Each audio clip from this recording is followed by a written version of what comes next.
નમસ્તે તુલા રાશિના મિત્રો, અમારી યુટ્યુબ ચેનલ પર આપનું હાર્દિક સ્વાગત છે। ભલે તમે તમારું જીવન ગુમાવો પણ કોઈને એક પણ વસ્તુ ન આપો।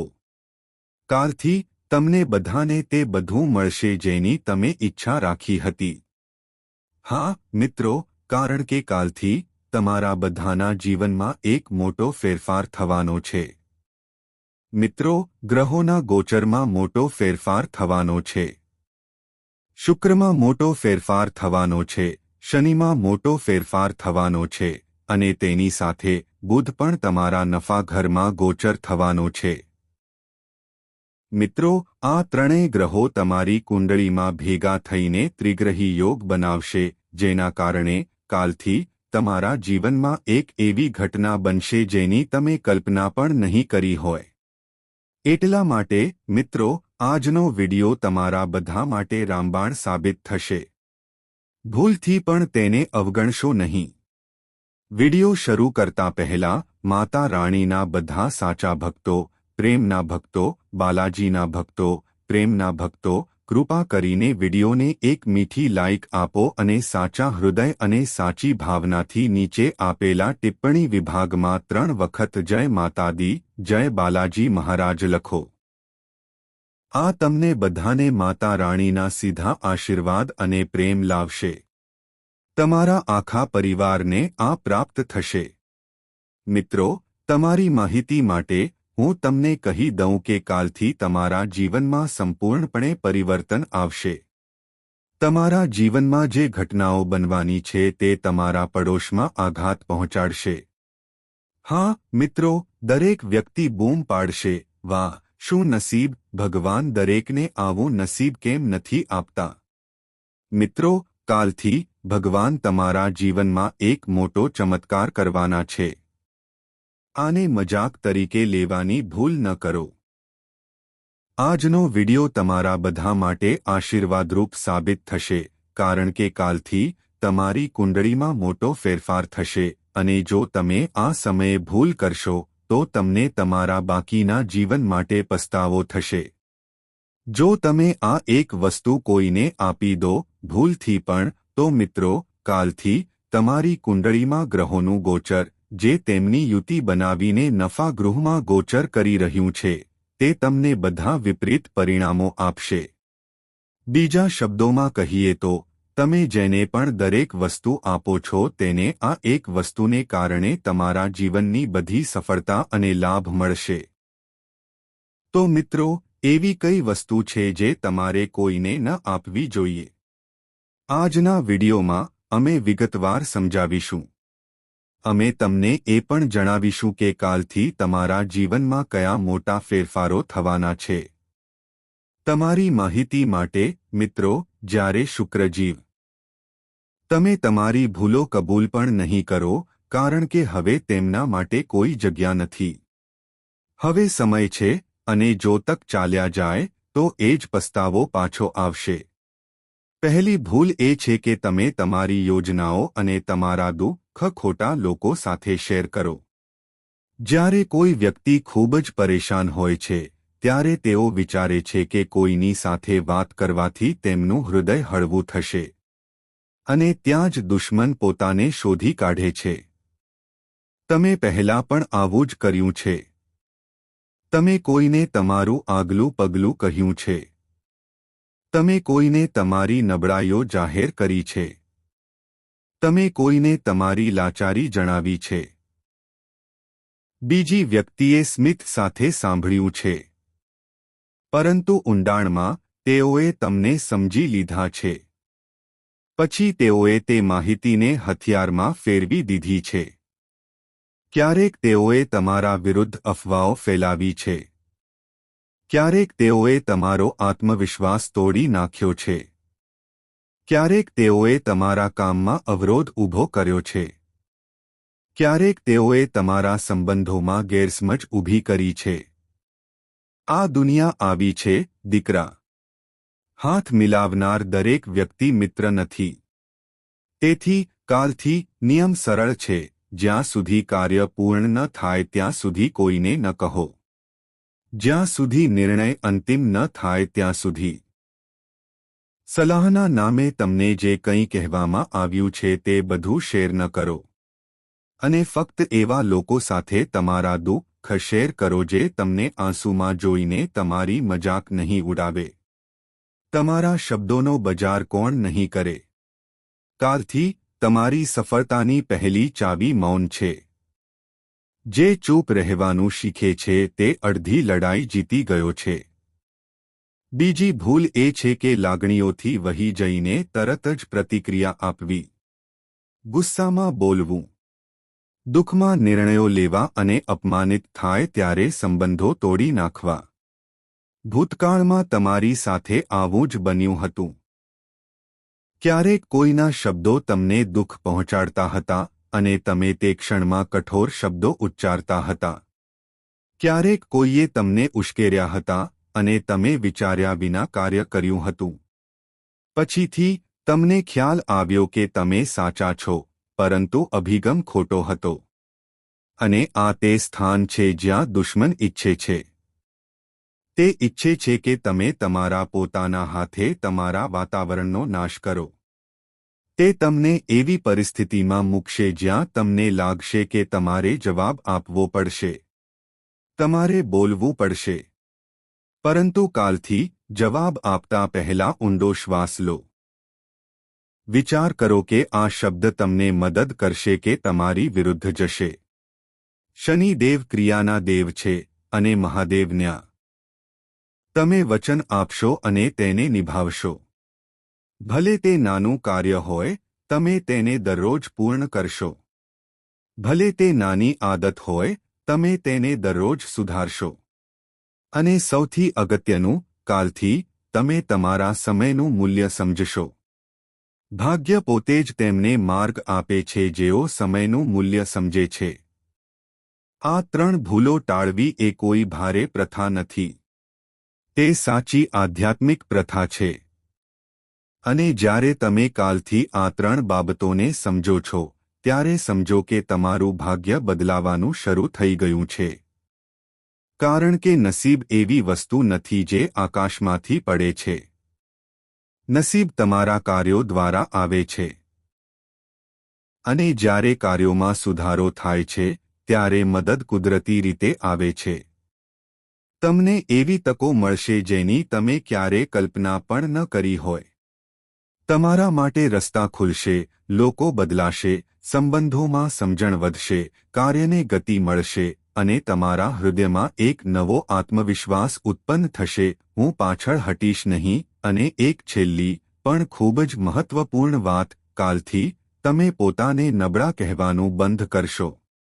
તમે કહેવાનું બંધ કરશો કે ખરાબ વસ્તુઓ હંમેશા મારી સાથે થાય છે. ના, દીકરા, હમણાં નહીં, હવે તમારો સમય છે. હવે તમારે તમારા શબ્દોમાં, તમારા પગલાઓમાં અને તમારા નિર્ણયોમાં મજબૂત રહેવું જોઈએ. કારણ કે જ્યારે કોઈ વ્યક્તિ પોતાના પર વિશ્વાસ રાખે છે, ત્યારે ભગવાન તેમના માટે રસ્તો ખોલે છે. હવે તમે તે કરશો જે તમે પહેલાં કરી શક્યા ન હતા. તમે તમારી જાતને નિયંત્રિત કરશો, તમારા મનને મજબૂત બનાવશો અને સતત તમારી ફરજો પૂર્ણ કરશો. આ 3 બાબતો તમારા ભાગ્યની ચાવી બનશે. મિત્રો, મીઠાઈ વહેંચવા માટે તૈયાર રહો, કારણ કે તમારે 500 કિલોગ્રામ મીઠાઈ વહેંચવી પડશે. કાલથી સંપત્તિની દેવી લક્ષ્મી, ભગવાન શનિદેવ અને ભગવાન ગણેશના આશીર્વાદથી તમને બધાને તે સારા સમાચાર મળશે જેની તમે ઘણા વર્ષોથી રાહ જોઈ રહ્યા હતા, તમારી ભૂતકાળની મુશ્કેલીઓ અને મુશ્કેલ પરિસ્થિતિઓ છતાં. હા, મિત્રો, જેઓ તમને તુચ્છ માનતા હતા, જેઓ તમારી ગરીબીની મજાક ઉડાવતા હતા, તેઓ હવે તમારી સાચી કિંમત જાણશે. મિત્રો, જે કોઈને ધર્મની દેવી ભગવાન શનિદેવ, દેવી લક્ષ્મી અને રિદ્ધિ અને સિદ્ધિના દેવ ભગવાન ગણેશના આશીર્વાદ મળે છે, તેમનું જીવન બદલાવાનું નક્કી છે. તમારે કાલથી આ 3 સંકેતોને અવગણવા જોઈએ નહીં. આ 3 સંકેતો તમને ધનવાન બનાવશે. પરંતુ મિત્રો, એક વાત ધ્યાનથી સાંભળો. આવતીકાલથી તમારા જીવનમાં 3 સંકેતો દેખાશે. જો તમે તે જે દિવસે તક આવે છે તેને ખોલો, કારણ કે આ પહેલો સંકેત હશે કે લક્ષ્મી તમારી દિશામાં આગળ વધી છે. બીજો સંકેત એ હશે કે કોઈ એવી વ્યક્તિ જેની સાથે તમે લાંબા સમયથી દૂર રહ્યા છો અથવા વાત કરવાનું બંધ કરી દીધું છે તે અચાનક તમારો સંપર્ક કરશે. કોઈ જૂના મિત્રનો ફોન, કોઈ સંબંધીનો સંદેશ, કોઈ નામ જે તમે મહિનાઓથી સાંભળ્યું નથી.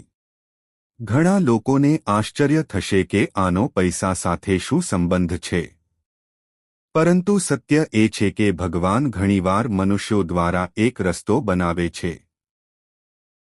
તે જ વાતચીત એક નવા કાર્ય, કોઈ નવી માહિતી, કોઈ રસ્તો તરફ દોરી શકે છે જે તમારા ભાગ્યનો માર્ગ બદલી નાખશે. તે સમયે ઘમંડી ન બનો. પહેલા કોઈએ પૂછ્યું નહીં, હવે કેમ એમ ન કહો. નમ્ર રહો. સાંભળો અને સમજો, કારણ કે આ બીજો સંકેત હશે કે ભગવાન ગણેશ નવા રસ્તા ખોલી રહ્યા છે. ત્રીજો સંકેત વધુ ગહન હશે. કાલથી તમારા મનમાં એક વિચિત્ર બેચેની જાગશે, નવી આશા સાથે. એવું લાગશે કે અંદરથી કોઈ અવાજ કહી રહ્યો છે, હવે રોકાવાનું નહીં. હવે ડરવાનું નહીં. હવે તમારે આગળ વધવું જોઈએ. તમારા મનમાં ઉથલપાથલ સામાન્ય નહીં હોય. આ એવો સમય હશે જ્યારે તમને નાનું જોખમ લેવાનું મન થશે. તમને નવું પગલું ભરવાની પ્રેરણા મળશે. તમને એવો નિર્ણય લેવાની હિંમત મળશે જે તમે પહેલા ડરને કારણે ટાળી દીધો હતો. આ એ સંકેત હશે કે શનિદેવ તમને કર્મની કસોટીમાંથી પસાર કરીને ફળ તરફ દોરી રહ્યા છે. તે ક્ષણે ભય પર વિજય મેળવો. અંદરનો સાચો અવાજ દબાવશો નહીં. કારણ કે ક્યારેક ભગવાન બહારથી નહીં પણ અંદરથી સંકેતો આપે છે. મિત્રો, આ ત્રણ સંકેતો એકસાથે તમને કહેશે કે તમારો સમય ખરેખર બદલાઈ ગયો છે. આ એવો સમય હશે જ્યારે લોકો તમારી તરફ જોશે અને કહેશે, મારા મિત્ર, તેનું નસીબ બદલાઈ ગયું છે. પરંતુ તમે જાણો છો કે આ નસીબ નથી, તે તમારા કાર્યોનું પરિણામ છે. આ એવો ક્ષણ હશે જ્યારે તમે તમારા પરિવારના ચહેરા પર શાંતિ જોશો. જ્યારે તમારા ઘરમાં હાસ્ય પાછું આવશે. જ્યારે તમને પૈસા ખર્ચવામાં ડર નહીં લાગે. જ્યારે તમને વિશ્વાસ થશે કે તમે હવે તમારા પોતાના પગ પર ઊભા છો. અને હા, જ્યારે આ બધું થવાનું શરૂ થશે, ત્યારે કૃતજ્ઞ બનો, અહંકારી નહીં. તમારા હૃદયમાં દેવી લક્ષ્મીનો આભાર માનો, શનિદેવને નમન કરો અને ભગવાન ગણેશનું નામ જપ કરો. કારણ કે જે વ્યક્તિ કૃતજ્ઞતા વ્યક્ત કરવાનું જાણે છે તેના ઘરમાંથી આશીર્વાદ ક્યારેય જતા નથી. હવે મીઠાઈઓ વહેંચવાની તૈયારી કરો. આ એ જ શક્તિ છે જે સક્રિય થાય છે જ્યારે કોઈ વ્યક્તિ ઘણું સહન કરે છે, ખૂબ જ તૂટી જાય છે, છતાં પણ તેઓ ભગવાનનું નામ છોડતા નથી. અને આજે હું તમારી સાથે આ જ વાત શેર કરી રહ્યો છું જે દરેકને કહેવામાં આવતી નથી. આ સાંભળીને ઘણા લોકોની આંખોમાં આંસુ આવે છે અને પહેલીવાર તેઓ સમજે છે કે આટલા વર્ષોથી તેમનું રક્ષણ કોણ કરી રહ્યું છે. પ્રથમ, યાદ રાખો કે કેટલી વાર તમને લાગ્યું હતું કે બચવું અશક્ય છે, કે બધું જ સમાપ્ત થઈ જશે. પરંતુ તે જ ક્ષણે એક રસ્તો દેખાયો. ક્યારેક છેલ્લી ક્ષણે મદદ આવી. ક્યારેક અચાનક નિર્ણય બદલાઈ ગયો. ક્યારેક અકસ્માત ટળી ગયો. ક્યારેક મોટું નુકસાન તોળાઈ રહ્યું હતું પણ ટળી ગયું. ઘણા લોકોએ તેને ભાગ્ય કહ્યું. કેટલાકે તેને ભાગ્ય કહ્યું, પરંતુ વાસ્તવમાં આ સંકેતો હતા. સંકેતો કે કોઈ તમારા પર નજર રાખી રહ્યું છે, તમને કોણ રોકી રહ્યું છે, તમે પડતા પહેલા કોણ તમને પકડી રહ્યું છે. શું તમે ક્યારે નોંધ્યું છે કે જ્યારે તમે સૌથી વધુ પરેશાન હતા ત્યારે તમને એક સ્વપ્ન આવ્યું હતું જે તમને ડરાવી ગયું હતું અને તમને જગાડ્યું હતું, અથવા તમે કોઈ અવાજ સાંભળ્યો હતો, અથવા તમે તમારા હૃદયમાં ઊંડી લાગણી અનુભવી હતી, આજે આ રસ્તે ન જાઓ, અને પછીથી તમને ખ્યાલ આવ્યો કે જો તમે ગયા હોત તો કંઈક ખોટું થઈ શક્યું હોત? શું તમે ક્યારેય ઘર છોડવા જાવ છો પણ અચાનક કંઈક પડી ગયું? કોઈએ બૂમ પાડી અથવા કોઈ કારણોસર તમે મોડા પડ્યા અને તે વિલંબ તમારું રક્ષણ બની ગયો. આ પણ સંકેતો હતા. આ દૈવી શક્તિ તમને સીધી દેખાતી નથી. તે સંકેતો દ્વારા બોલે છે. તે તમારી આંખો સમક્ષ ચમત્કાર કરતું નથી. તે શાંતિથી તમારું રક્ષણ કરે છે. હવે વિચારો કે આ શક્તિએ તમને કેટલી વાર સંકેતો આપ્યા છે. જ્યારે તમે ખોટા વ્યક્તિ પર વિશ્વાસ કરવાના હતા ત્યારે શંકાઓ ઊભી થઈ. જ્યારે તમે ખોટા સોદામાં પ્રવેશવાના હતા ત્યારે અચાનક કોઈ અવરોધ ઊભો થયો. જ્યારે તમે ખોટા રસ્તે આગળ વધી રહ્યા હતા, જ્યારે કોઈ વસ્તુએ તમારો વિચાર બદલી નાખ્યો. ઘણી વખત તમે પોતે સમજી શક્યા નહીં કે તમે અચાનક કેમ અટકી ગયા. તમે અચાનક કેમ પીછેહટ કરી. પરંતુ આજે સમજો કે તે ક્ષણે કોઈ તમને રોકી રહ્યું હતું. તે બધી જગ્યાએ જ્યાં તેણે તમારા જીવનનું રક્ષણ કર્યું છે. આ પણ સમજો. જ્યારે તમારા ઘરની અંદર કોઈ નકારાત્મક પ્રભાવ તમને નબળા પાડવાનો પ્રયાસ કરે છે, ત્યારે તમને અચાનક સમજાયું કે તમારે પોતાને નિયંત્રિત સાંભળો. અત્યાર સુધી તે તમારું રક્ષણ કરતી હતી. હવે તે તમને ઉપર ઉઠાવવાની છે. અત્યાર સુધી તે તમને તૂટી પડતા અટકાવતી હતી. હવે તે તમને મજબૂત બનાવવાનું શરૂ કરશે. કાલથી તમારા જીવનમાં કેટલીક ઘટનાઓ બનશે જે તમને અંદરથી હચમચાવી નાખશે. તમે તમારા મનને મજબૂત બનતા અનુભવશો. તમે જે બાબતોથી ડરતા હતા તેના પર તમે નિયંત્રણ મેળવશો. જે લોકો તમને જુલમ કરતા હતા તેમનો પ્રભાવ ઓછો થશે. જે તકો પહેલા સરકી જતી હતી તે હવે તમારી સામે હશે. કાલથી તમને ચોક્કસ એક સંકેત મળશે જે તમને અહેસાસ કરાવશે કે તમારો સમય આવી ગયો છે. તે સંકેત વ્યક્તિ, સમાચાર, સંદેશ અથવા અચાનક તકના રૂપમાં આવી શકે છે. અને રસપ્રદ વાત એ છે કે તક નાની લાગશે, પરંતુ તેનો પ્રભાવ પ્રચંડ હશે. કારણ કે જ્યારે ઉપરથી શક્તિ સક્રિય થાય છે ત્યારે તે હંમેશા નાના દરવાજાથી શરૂ થાય છે. પરંતુ તે દરવાજો આખરે એક વિશાળ મહેલ બની જાય છે. અને હા મિત્રો, આ શક્તિ તમને ફક્ત સંપત્તિ કે સફળતા જ નહીં આપે, તે તમારા દુશ્મનોની યોજનાઓને પણ વિક્ષેપિત કરશે. જે લોકો તમને નબળા માનતા હતા અને તમારી વિરુદ્ધ કાવતરું ઘડી રહ્યા હતા, જેઓ તમારી મહેનત પર નજર રાખી રહ્યા હતા, તેઓ ડર અનુભવશે. તેમને લાગશે કે આ વ્યક્તિ હવે પહેલા જેવી નથી. તેઓ તમને ફરીથી ફસાવવાનો પ્રયાસ કરશે. પરંતુ હવે તમે તેમના જાળમાં ફસાશો નહીં. કારણ કે જે શક્તિ તમારું રક્ષણ કરે છે તે હવે તમને અંદરથી જગાડશે. આ જ સાચો ચમત્કાર છે. વ્યક્તિ બાહ્ય દુનિયામાં નહીં પણ પોતાની અંદર બદલાય છે. જ્યારે આંતરિક બદલાય છે ત્યારે દુનિયા આપમેળે બદલાઈ જાય છે. હવે હું તમને મારા હૃદયમાંથી એક વાત કહીશ. જો તમને લાગે છે કે આ વસ્તુઓ ખરેખર તમારા જીવન સાથે સંબંધિત છે, તો માતા દેવીનું નામ યાદ કરીને તમારા મનમાં એક નાની લાગણી રાખો. જ્યારે પણ તમે આ વિડિયો સાંભળો છો ત્યારે તમારી ઉર્જા તે લાગણી સાથે જોડાય છે, અને જ્યારે લાખો લોકો ભક્તિ સાથે જોડાય છે ત્યારે વાતાવરણમાં એક અલગ શક્તિ ઉત્પન્ન થાય છે. તેથી જો તમે ઈચ્છો છો કે આ દૈવી શક્તિ તમારા પર મજબૂત બને, તો પ્રેમ અને ભક્તિ સાથે એક નાનો ટેકો આપો. આ કોઈ મજબૂરી નથી, તે ફક્ત એક હાવભાવ છે. જો તમને વિડિયો ગમે છે તો તેને એવું માનો કે તમે માતા દેવીના ચરણોમાં ફૂલ મૂક્યું છે. અને જો તમે કોમેન્ટમાં માતા રાણીનું નામ લખો છો. જો કોઈ તમને ભરતમની વચ્ચે આ લખે છે તો સમજો કે તમે તમારા ઘરના દરવાજા પર રક્ષણનું તિલક